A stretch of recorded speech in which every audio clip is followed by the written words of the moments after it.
Assalamualaikum warahmatullahi wabarakatuh. Perkenalkan, saya Anggi Wuliandari dengan NIM 21 11 21 30 15. Assalamualaikum warahmatullahi wabarakatuh. Perkenalkan, nama saya Azifah Murisa Putri dengan NIM 21 11 21 20 29. Assalamualaikum warahmatullahi wabarakatuh. Izin memperkenalkan diri, nama saya Dea Amelia dengan NIM 21 11 21 30 25.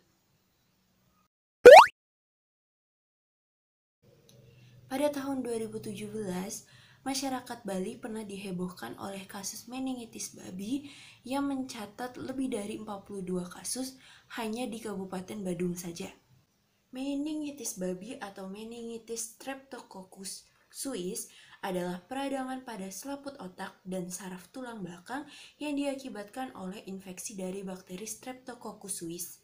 Bakteri ini adalah bakteri yang dapat ditularkan ke manusia melalui babi, melalui konsumsi daging babi yang dimasak kurang matang maupun dalam proses pemeliharaan babi tersebut.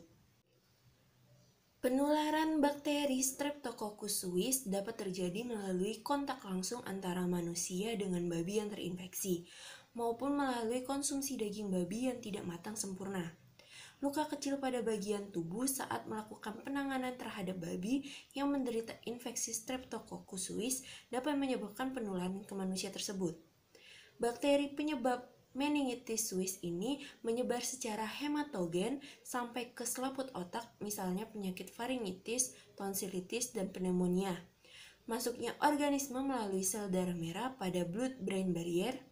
Mikroorganisme juga dapat masuk ke susunan saraf melalui ruang pada subarachnoid sehingga menimbulkan respon peradangan. Efek peradangan yang disebabkan oleh mikroorganisme meningitis yang mensekresi toksik dan terjadilah toksekmia, sehingga terjadi peningkatan suhu oleh hipotalamus yang menyebabkan suhu tubuh meningkat atau terjadinya hipertermi. Nah, apa aja sih gejala klinis yang ditimbulkan apabila seseorang tersebut terinfeksi oleh bakteri Streptococcus suis? Nah, jadi gejala klinis yang ditimbulkan apabila seseorang itu terinfeksi bakteri Streptococcus suis itu sangat bermacam-macam. Nah, meningitis ini merupakan keadaan terbanyak yang ditemukan, diikuti oleh sepsis dan artritis. Hal ini juga dapat mengakibatkan shock akibat infeksi berat, baik pada manusia maupun pada babi tersebut. Nah, pada pasien yang dicurigai menderita meningitis suis, itu gejala yang timbul berupa demam disertai dengan sakit kepala dan kaku kuduk. Demam akan terjadi apabila terinfeksi pada tubuh, baik karena bakteri, jamur, maupun virus. Nah, yang akan membedakan penyebab demam pada manusia itu adalah waktu dan bagaimana pola demamnya.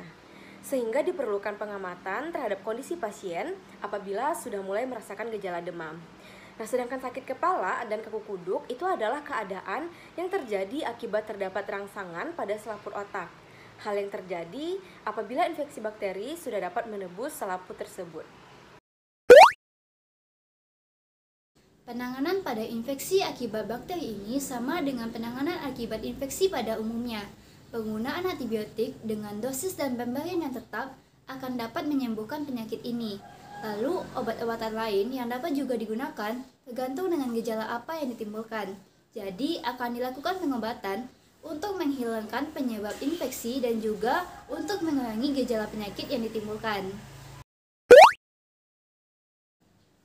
Bagaimana pencegahan supaya tidak terkena penyakit meningitis Streptococcus suis? Yang pertama, pastikan membeli daging babi di tempat yang resmi, sehingga dapat dipastikan bahwa babi yang dipotong itu sehat. Lalu yang kedua, menghindari kontak langsung apabila ditemukan babi yang dicurigai terinfeksi. Lalu yang ketiga, pastikan menjaga kandang babi tetap bersih dan menggunakan alat pelindung tubuh seperti penggunaan sarung tangan. Nah, ini berlaku bagi peternak babi, masyarakat yang mempunyai kandang babi di rumahnya, dan juga penjual babi. Lalu yang keempat, pastikan mengonsumsi daging babi yang telah dimasak dengan sempurna. Lalu yang kelima, apabila terdapat luka kecil pada bagian tubuh, hendaknya ditutupi, supaya saat pengolahan babi nantinya tidak terkena infeksi.